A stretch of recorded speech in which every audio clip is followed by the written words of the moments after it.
আসসালামু আলাইকুম দর্শক। আচ্ছা, আপনাদের মনে কি এই প্রশ্ন জাগে না যে আপনার বিএনপি তো জুলাই সনদে সাইন করেছে, তাই না?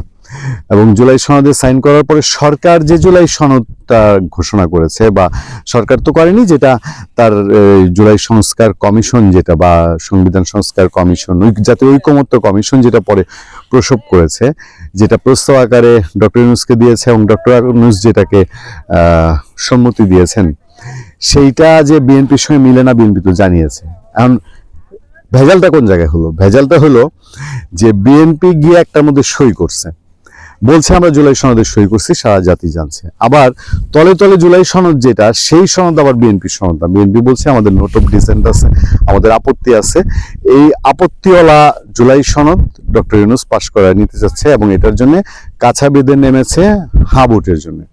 আপনাদের মনে প্রশ্ন জাগে কিনা যে এই যে সরকার এত কারি কারি টাকা ঢালছে, জনগণের টাকা ঢালছে, নিজেরা ন্যাংটা হয়ে নেমেছে এই জুলাই সনদ বাস্তবায়ন এবং নির্বাচনে নির্লজ্জভাবে হাঁকে জেতানোর জন্য, তারা মুখে কতটা লজ্জাহীন হলে পরে বলে যে সারা দেশে নাকি হায়ের কি জোয়ার উঠেছে। আমি আপনাদেরকে গ্রামগঞ্জের ছবি দেখাবো, আমি আপনাদেরকে র্যান্ডমলি গ্রামের মানুষকে জিজ্ঞেস করবো যে জুলাই সনদ গণভোটেই চেনে কিনা।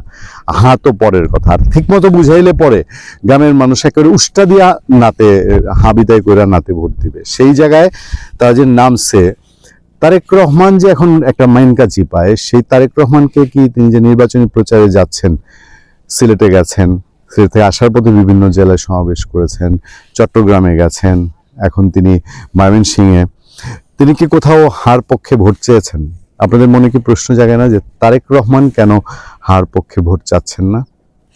আমার মনে প্রশ্ন জাগে এবং আমি এর উত্তরটা আপনাদেরকে দিয়ে দিই। তারেক রহমান এমন একটা বিপদে, তিনি জাতীয় নির্বাচনটা তুলে আনার জন্য, মানে এই সরকার তো যাইতে চায় না, এটারে ঠেলাও বিদায় করার মতন উপক্রম নাই, এটারে বুঝায় বাজায় বাইলে বাইলে থাইকা তালে তালে থাইকা বিদায় করতে হইতেছে। এইটা করতে গিয়ে তাকে মাইনা নিতে হয়েছে, আচ্ছা গণভোট করেন, গণভোট তো সে চায়নি। আবার এই গণভোটে যদি হায়ের পক্ষে বলে সে, তার দলের ভোট কমে যাবে।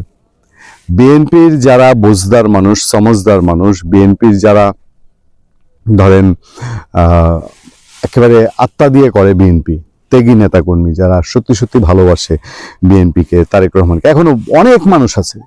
এই যে আজকে আমি নিউজ দেখলাম, বাংলা বিডি নিউজে নিউজ করেছে, যারে তারেক রহমানের যে এক ঝলক দেখবো, এটাই তো অনেক খুশির ব্যাপার।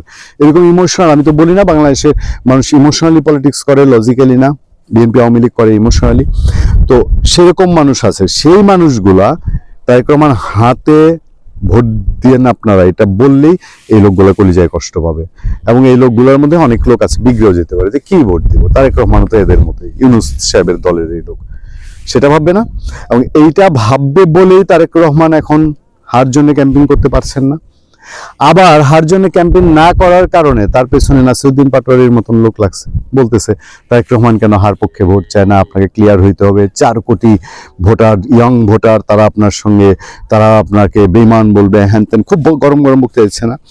এখন জামাত, সরকার, নাসিরউদ্দিন পাটোয়ারিদের চাপে তারেক রহমানের যদি শেষ পর্যন্ত গিয়ে বলতে হয় মুখে যে হা দেন, তাহলে যে মির্জা আপনার হাফিজউদ্দিন আহমেদ, বিএনপি স্থায়ী কমিটির সদস্য, বা গয়েশ্বর চন্দ্র রায় অথবা অন্যরা যে বলছে যে ভোট ক্যাম্পেইন করা ঠিক হচ্ছে না, সরকার এটা করতে পারে না, জনগণের না যেটা চয়েস জনগণ সেটাই ভোট দিবে, সরকার কেন চাপিয়ে দিবে, তখন ওই লোকগুলো ফলসে পড়বে না। ফলে তারেক রহমান খুব রিসেন্টলি হয়তো হার পক্ষে ক্যাম্পেইন করবেন না, কিন্তু শেষ চালটা তিনি কি স্মার্টলি চালতে পারেন কিনা, সেটাই দেখার অপেক্ষা। ভালো থাকবেন, সুস্থ থাকবেন। আপনার সাথে আমি আতিক রহমান, পূর্ণিয়া।